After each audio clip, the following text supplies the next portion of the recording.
రంగారెడ్డి జిల్లా హైత్ నగర్లోని లక్ష్మారెడ్డిపాలెం వద్ద శనివారం తెల్లవారుజామున రోడ్డు ప్రమాదం చోటు చేసుకుంది. ఈ ఘటనలో అడిషనల్ డీఎస్పీ బాబ్జీ మృతి చెందారు. లక్ష్మారెడ్డిపాలెం మైత్రి కుటీర్ నివాసం ఉంటున్న బాబ్జీ ఉదయం వాకింగ్ కోసం బయటకు వెళ్లిన సమయంలో విజయవాడ జాతీయ రహదారి దాటుతుండగా ఆర్టీసీ బస్సు ఆయనకు ఢీకొట్టింది.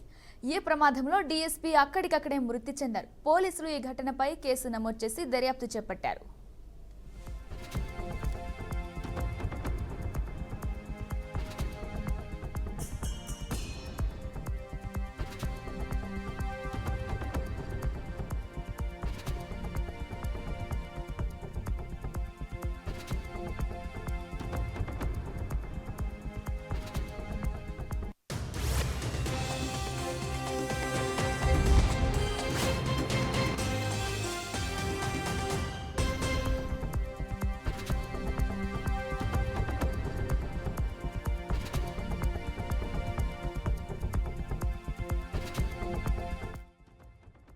రంగారెడ్డి జిల్లా హైత్ నగర్లోని లక్ష్మారెడ్డిపాలెం వద్ద శనివారం తెల్లవారుజామున రోడ్డు ప్రమాదం చోటు చేసుకుంది. ఈ ఘటనలో అడిషనల్ డీఎస్పీ బాబ్జీ మృతి చెందారు.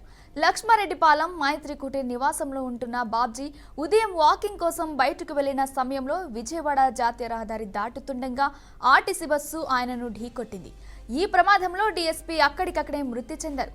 పోలీసులు ఈ ఘటనపై కేసు నమోదు చేసి దర్యాప్తు చేపట్టారు.